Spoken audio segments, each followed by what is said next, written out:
The shrill ring of my phone pierced the quiet of my studio, shattering my concentration. I glanced at the caller ID and felt my stomach lurch. Ethan. My ex-husband. I hadn't heard from him in 3 years, not since our messy divorce. With trembling fingers, I answered. Laura. His voice was cold, accusatory. What have you done to my parents? I blinked, caught off guard. Ethan, what are you talking about? Don't play dumb with me, he snarled. Mom and Dad are broke, and they're saying you're the reason why. What kind of sick game are you playing? My mind reeled. I hadn't spoken to Grace and Arnold in years, not since Ethan had left me for my sister Rachel. I haven't seen your parents since before the divorce, I said, struggling to keep my voice steady. I have no idea what you're talking about. Liar! Ethan's voice rose to a shout. They've been sending you money for years, and now they can't even afford their medications. How could you do this to them? To me? I felt a surge of anger. How dare he accuse me of such a thing? After everything he'd done? Listen to me, Ethan, I said, my voice hard. I don't know what's going on with your parents, but I have nothing to do with it. Maybe you should look closer to home for answers. There was a pause on the other end of the line. When Ethan spoke again, his voice was low and menacing. I'm warning you, Laura. If I find out you've been manipulating my parents, I'll make you pay. You won't get away with this. The line went dead. I stared at my phone, my heart pounding. What the hell was going on? I barely had time to process the conversation when my studio door burst open. My assistant Megan rushed in, her face pale. Laura, there's a man downstairs causing a scene. He's demanding to see you. My blood ran cold. What does he look like? Megan's eyes widened. Tall, dark hair, expensive suit. He says he's your ex-husband. Oh, God, I muttered. I should have known Ethan wouldn't let it go. I took a deep breath, steeling myself. Okay, Megan, call security. I'll deal with this. I made my way downstairs, my mind racing. As I reached the lobby, I saw him. Ethan, looking as handsome and arrogant as ever, was shouting at the receptionist. Ethan, I called out, my voice sharp. What do you think you're doing? He whirled to face me, his eyes blazing with fury. You, he spat. You think you can ruin my family and get away with it? I stood my ground, aware of the growing crowd of onlookers. I haven't done anything to your family, Ethan. You're the one who destroyed ours, remember? His face contorted with rage. He took a step towards me, his fists clenched. Don't you dare turn this around on me. My parents trusted you, and you betrayed them. I felt a flicker of fear, but I refused to show it. Your parents haven't contacted me in years, Ethan. Whatever's going on with them has nothing to do with me. Liar, he roared, lunging forward. Suddenly, 2 security guards appeared, grabbing Ethan's arms. He struggled against them, his face red with fury. This isn't over, Laura, he shouted as they dragged him away. I'll make you pay for this. As the doors closed behind him, I sagged against the wall, my heart pounding. What had just happened? And more importantly, what was I going to do now? I looked up to see my entire staff staring at me, their faces a mix of shock and concern. I straightened up, forcing a calm I didn't feel. Show's over, folks, I said, my voice only slightly shaky. Back to work, please. As they dispersed, Megan approached me, her eyes wide. Laura, are you okay? Should I call the police? I shook my head, my mind already racing ahead. No, not yet, but I need you to clear my schedule for the rest of the day. I have some calls to make. As I headed back to my office, I couldn't shake the feeling that this was just the beginning. Whatever was going on with Ethan and his parents, I had a sinking feeling that my life was about to get a lot more complicated. I closed my eyes, letting the warm water of the shower wash over me, trying to rinse away the stress of the day.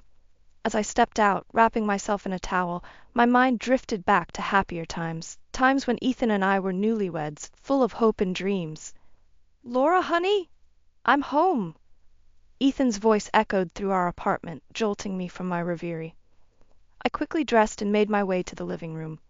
There he stood, my handsome husband, a bouquet of roses in his hand and a mischievous glint in his eye.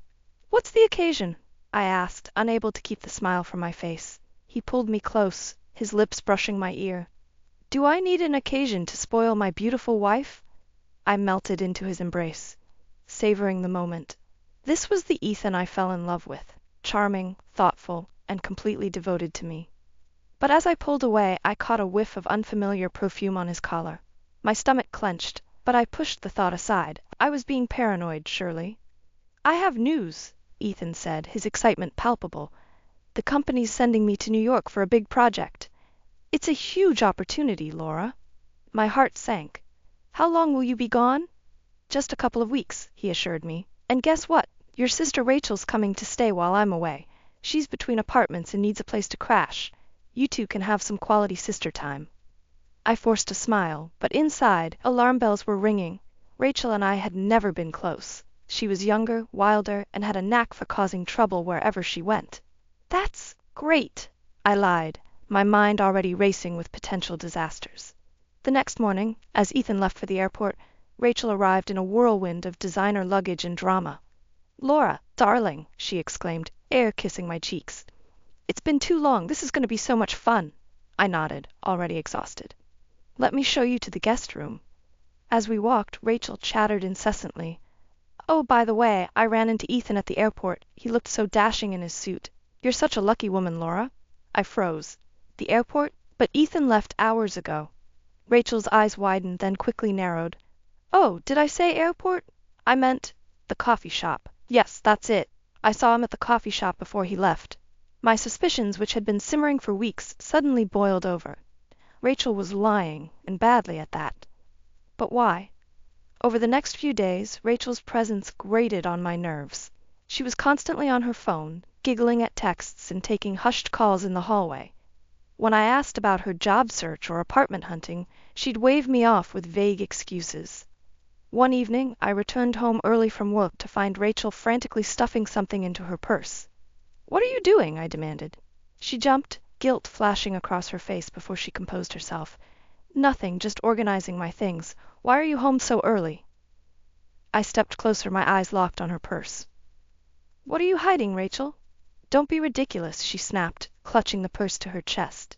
"You're so paranoid, Laura. No wonder Ethan—" She cut herself off abruptly. "No wonder Ethan what?" I pressed, my heart pounding. Rachel's face hardened. "Nothing. Forget I said anything." But I couldn't forget. That slip, combined with everything else, painted a picture I didn't want to see but couldn't ignore. That night, as Rachel slept, I crept into the guest room. My hands shook as I opened her purse, dreading what I might find. There, nestled among her makeup and keys, was a plane ticket to New York, dated for tomorrow. My world tilted on its axis. The perfume, the secretive calls, the lie about seeing Ethan at the airport. It all made terrible sense now. As I stood there, holding the evidence of my husband's betrayal and my sister's deception, I felt something inside me harden. The old Laura, trusting and naive, died in that moment. In her place rose a woman who would no longer be fooled, no longer be played for a fool. Tomorrow, I decided, there would be a reckoning, and neither Ethan nor Rachel would see it coming. I stood in the kitchen, my hands gripping the counter so tightly my knuckles turned white. The sound of Rachel's suitcase wheel rolling across the hardwood floor echoed through the apartment. "Laura," she called out. "I'm heading out for a bit. Don't wait up." I took a deep breath, steeling myself. It was now or never. "Going somewhere special, Rachel?" I asked, stepping into the hallway. She froze, her hand on the doorknob. "Oh, just meeting a friend." I held up the plane ticket I'd found in her purse. "A friend in New York, perhaps?" The color drained from Rachel's face. "Laura, I can explain." "Save it," I snapped. "I know you're going to see Ethan. How long has this been going on?" Rachel's demeanor changed in an instant. The guilt vanished, replaced by a cold, calculating look. "Longer than you'd like to know, sis," she said, her voice dripping with disdain. "Ethan and I, we have something special.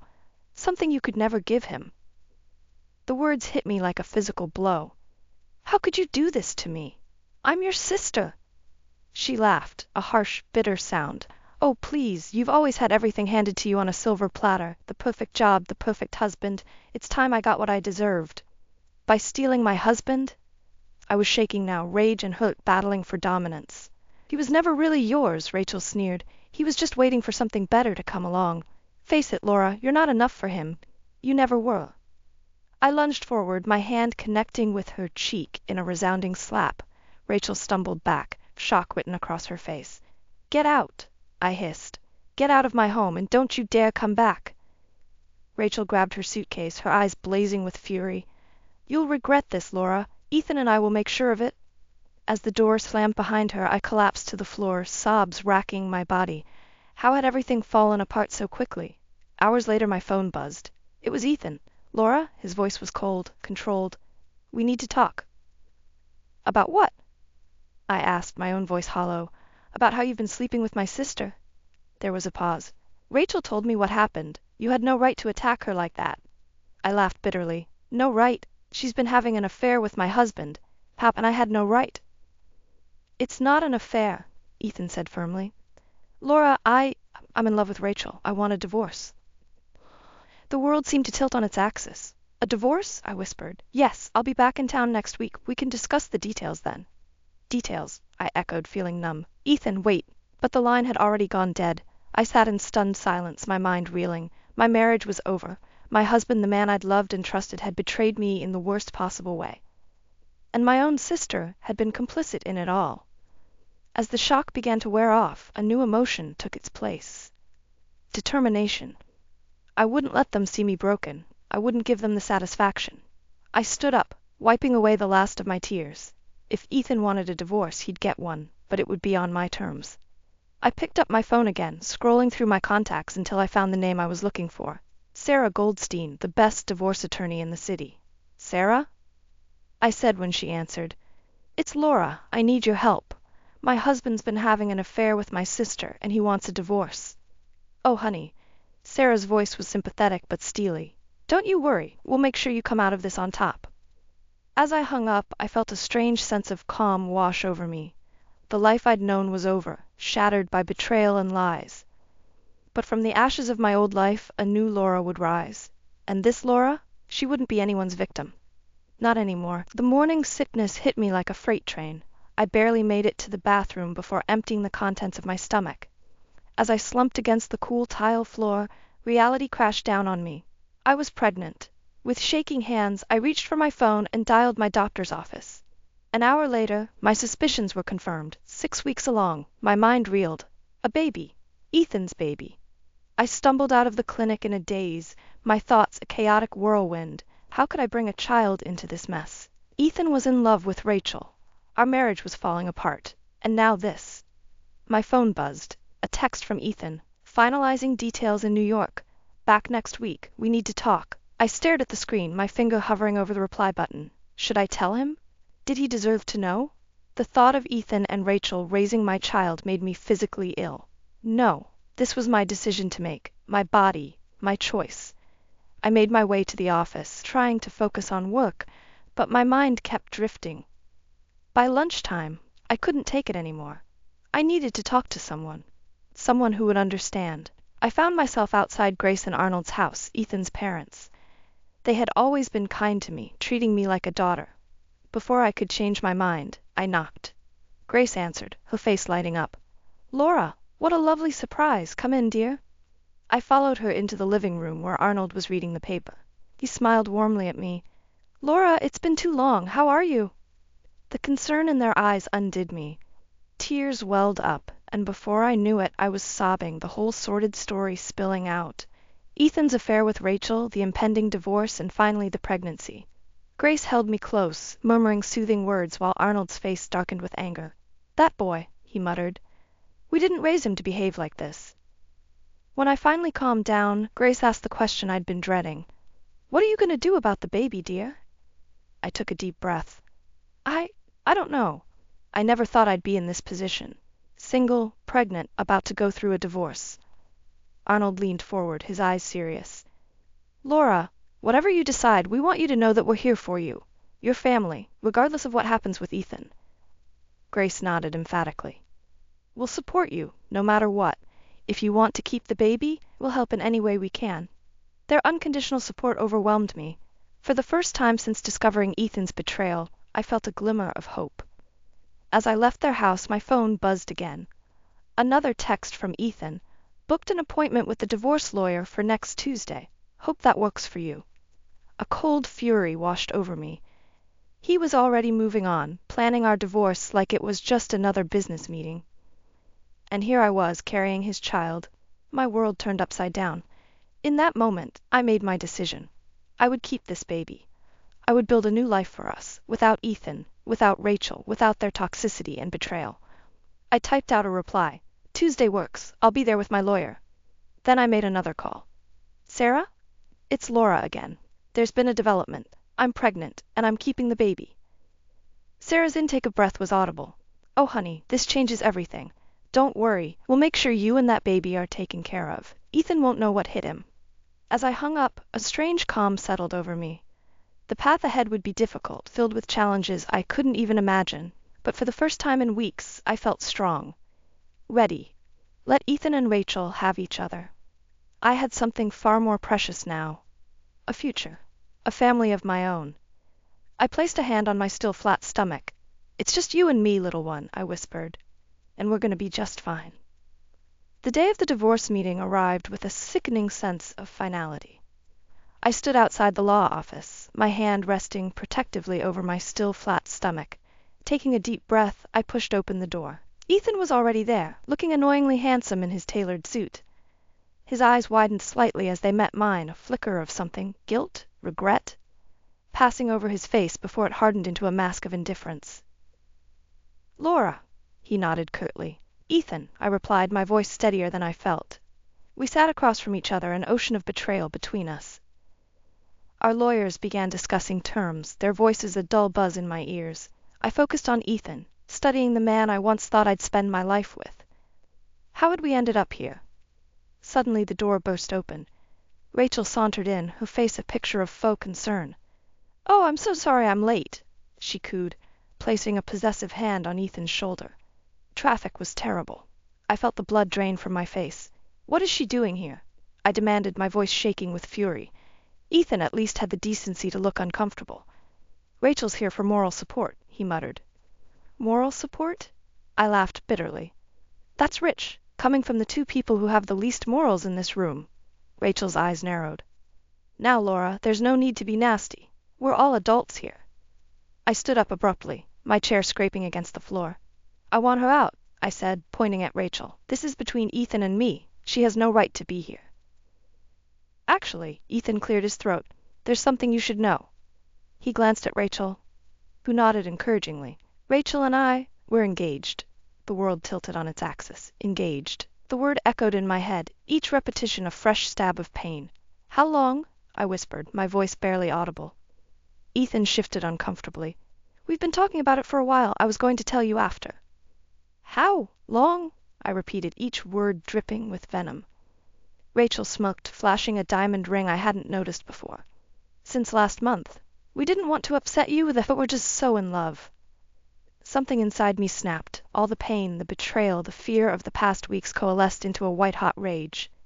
In love? I spat. You want to talk about love? Let me tell you something about love. I turned to Ethan, my eyes blazing. I'm pregnant. The room fell silent. Ethan's face drained of color. Rachel's smug smile faltered. What? Ethan choked out. You heard me, I said, my voice gaining strength. I'm carrying your child. The child you were ready to abandon along with your marriage vows. Ethan stumbled to his feet. Laura, I had no idea. Why didn't you tell me? When should I have told you, Ethan? When you were sneaking around with my sister. Or maybe when you were planning your engagement behind my back. Rachel's face contorted with fury. You're lying, she hissed. You're just trying to manipulate him. I laughed, a harsh, bitter sound. Manipulate him? That's your area of expertise, Rachel, not mine. I turned back to Ethan, who looked shell-shocked. I don't want anything from you, I said, my voice cold. Not your money, not your time, nothing. This child and I will be just fine without you. With that, I gathered my things and walked towards the door. As I reached for the handle, Ethan called out. Laura, wait. We need to talk about this. It's my baby, too. I paused, my hand on the doorknob. Without turning around, I said, You lost the right to call it your baby when you chose her over us.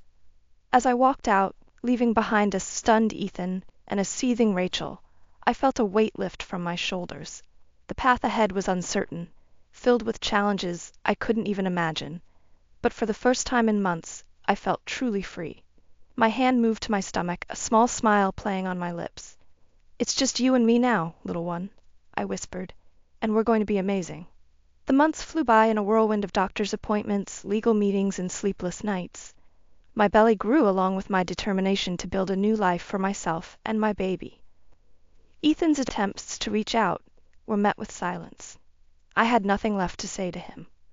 As I neared my due date, I received an unexpected visitor. Grace, Ethan's mother, stood on my doorstep, her eyes brimming with tears. "Laura, dear," she said, pulling me into a gentle hug, "I hope you don't mind me dropping by. I needed to see you." I ushered her in, my heart heavy. Grace and Arnold had been nothing but supportive throughout this ordeal, but I knew their loyalty was torn between their son and me. "How are you feeling?" Grace asked, her eyes fixed on my swollen belly. "Tired," I admitted, "but ready." Grace nodded, her expression pained. "Laura, there's something you should know. Ethan and Rachel, they're planning to fight for custody." The world seemed to tilt beneath my feet. "What?" I gasped, steadying myself against the wall. "They claim you're unfit to be a single mother," Grace continued, her voice trembling with anger. "They're saying your work is too demanding, that you won't have time for the baby." Rage coursed through me, hot and fierce. "How dare they?" I seethed. "After everything they've done, they think they have the right to take my child?" Grace reached out, squeezing my hand. "Arnold and I won't let that happen. We'll testify on your behalf if it comes to that." Tears pricked my eyes. "Thank you," I whispered. As Grace left, I felt a sharp pain in my abdomen. I dismissed it, too preoccupied with this new threat. But as the evening wore on, the pain intensified. With a jolt of realization, I knew the baby was coming. I called my friend Sarah, who rushed over to drive me to the hospital. As we sped through the night, another contraction hit, stronger this time. "Breathe, Laura," Sarah urged, her knuckles white on the steering wheel. We arrived at the hospital in a flurry of activity. As I was wheeled into the delivery room, I caught sight of a familiar figure in the waiting area. Ethan. Our eyes met for a brief moment. I saw a mixture of emotions flash across his face: concern, regret, longing. But then Rachel appeared at his side, and his expression hardened. The next few hours were a blur of pain and determination. With each contraction, I channeled my anger, my fear, my love for this child I hadn't met yet. And then finally, a cry pierced the air. "It's a boy," the doctor announced, placing my son on my chest. As I looked into his tiny face, all the pain and betrayal of the past months melted away. This was what mattered, this perfect, innocent life we had created. But my moment of bliss was short-lived. A commotion outside the room caught my attention. Ethan's voice, raised in anger. "That's my son in there! I have a right to see him!" Panic gripped me. I clutched my baby closer, my heart racing. The nurse looked at me questioningly. "Do you want to see the father?" she asked gently. I shook my head, tears streaming down my face. "No," I whispered. "He's not welcome here." As if sensing my distress, my son began to cry. I soothed him, murmuring soft words of comfort. In that moment, I made a vow. No matter what it took, I would protect this child. From Ethan, from Rachel, from anyone who threatened our happiness. The nurse nodded understanding and left to deal with Ethan. As his protests faded, I looked down at my son, marveling at his tiny features. "It's just you and me now, little one," I whispered, echoing the words I'd spoken months ago. "And I promise you, we're going to be more than just fine. We're going to be extraordinary." 3 years flew by, in a blur of first steps, sleepless nights, and countless moments of joy with my son Alex. I'd built a life for us, far from the shadows of Ethan and Rachel's betrayal. My design business thrived, and I'd even started dating again, though Alex remained my priority. Then, on a crisp autumn morning, my phone rang. Ethan's name flashed on the screen. My heart raced as I answered. "Laura." His voice was cold, accusatory. "What have you done to my parents?" I blinked, caught off guard. "Ethan, what are you talking about?" "Don't play dumb," he snarled. "Mom and Dad are broke. They're saying you're the reason why. What kind of sick game are you playing?" My mind reeled. I hadn't spoken to Grace and Arnold in months, not since they'd moved to Florida for retirement. "I haven't seen your parents in ages, Ethan. I have no idea what you're talking about." "Liar."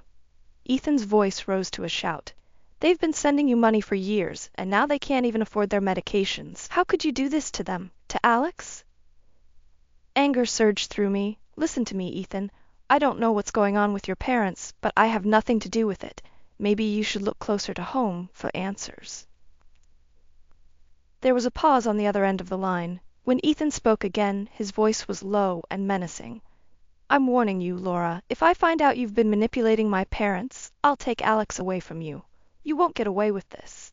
The line went dead. I stood there, shaking, my mind racing. What was happening? I dialed Grace's number, but it went straight to voicemail. Arnold's too. Panic rising, I called their neighbor in Florida. Oh, honey, the neighbor said, her voice heavy with sympathy. Grace and Arnold moved out weeks ago. Said they couldn't afford the place anymore. I thought you knew. My blood ran cold. Something was terribly wrong. Just then there was a knock at my door. I opened it to find a stern-faced woman in a suit. Laura Thompson, she asked. I nodded, numb. I'm from Child Protective Services. We've received a report of potential child endangerment. I'm here to conduct an evaluation. My world tilted on its axis. Child endangerment? I echoed, disbelieving. There must be some mistake. The woman's face remained impassive. May I come in, please? As she entered, my phone buzzed with a text from an unknown number. How does it feel to lose everything, sis? Karma's a bitch. Our Rachel. Of course. This was her doing. The CPS worker moved through my home, asking pointed questions about my parenting, my work hours, my financial situation. With each query, I felt the noose tightening. Where's your son now? She asked. At daycare, I replied, my voice barely above a whisper.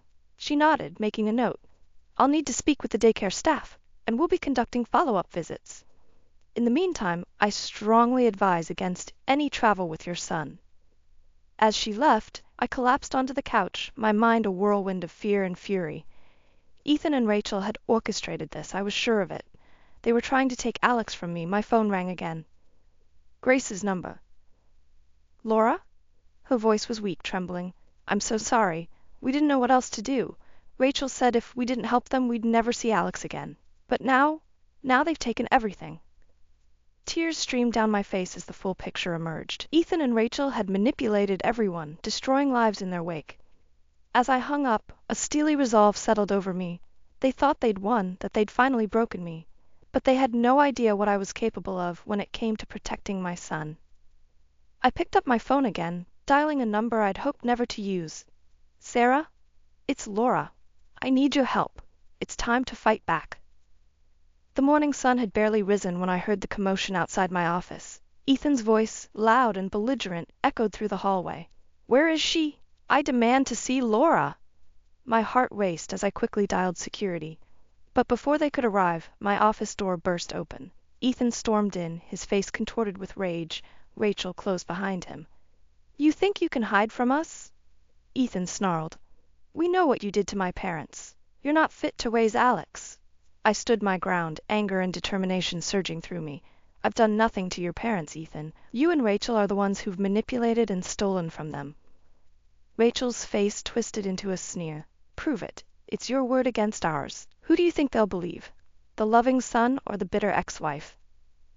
Just then, Sarah burst into the room, followed by 2 police officers. Actually, she said, her voice steady, they'll believe the evidence. Ethan and Rachel's faces paled as Sarah produced a stack of documents. We have bank records showing large transfers from Grace and Arnold's accounts to yours, Ethan. And Rachel, we have recordings of you threatening them if they didn't comply. The officers stepped forward. Ethan Thompson, Rachel Thompson, you're under arrest for fraud and extortion. As they were led away in handcuffs, Ethan's mask of arrogance crumbled. Laura, he pleaded, you can't let them do this. Think of Alex. I met his gaze, my voice firm. I am thinking of Alex, that's why I'm doing this. Once they were gone, I collapsed into my chair, overwhelmed by the emotions coursing through me. Sarah placed a comforting hand on my shoulder. It's over, Laura, you did it. But it wasn't over. Not yet. Later that day, I stood outside Alex's daycare, my heart in my throat. The staff had been briefed about the situation, but I was still terrified of what might happen. As I waited, a familiar car pulled up. Grace and Arnold stepped out, looking older and more frail than I remembered. Laura, Grace's voice quavered as she approached. We're so sorry, for everything. I pulled them both into a hug, tears streaming down my face. It's okay, I whispered. You're safe now. The daycare doors opened, and Alex came bounding out. Mommy, he cried, throwing himself into my arms. I held him tight, savoring his warmth, his innocence. Hey, buddy, there's some people I want you to meet. I turned to Grace and Arnold, who were watching with tear-filled eyes. Alex, these are your grandparents. They've been away for a while, but they're here now.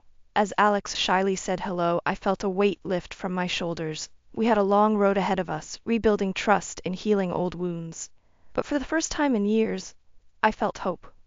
That night, as I tucked Alex into bed, he asked a question that broke my heart. "Mommy, why did Daddy and Aunt Rachel go away?" I took a deep breath, choosing my words carefully. Sometimes, honey, people make bad choices, but that doesn't mean they don't love you. It just means they need to learn how to love better. Alex nodded, his little face serious. "Will I see them again?" "Maybe someday," I said, kissing his forehead. "But for now, we have each other, and Grandma and Grandpa, and that's more than enough." As I closed his bedroom door, I caught sight of myself in the hallway mirror. The woman staring back at me was stronger, wiser, and more resilient than I ever thought possible. I had weathered the storm of betrayal, fought for my child, and come out the other side. Not unscathed, but unbroken. Tomorrow, we would start the process of relocating, finding a new home where we could build a peaceful life away from the shadows of the past. It wouldn't be easy, but I was ready for the challenge. Because, now I knew the truth, I was capable of facing anything life threw at me. And with Alex by my side, I had all the love and strength I needed to face whatever came next. As I settled into bed, I smiled to myself. The future was uncertain, but for the first time in years, I was excited to see what it held. Because whatever came our way, I knew we would face it together, and that was all that mattered.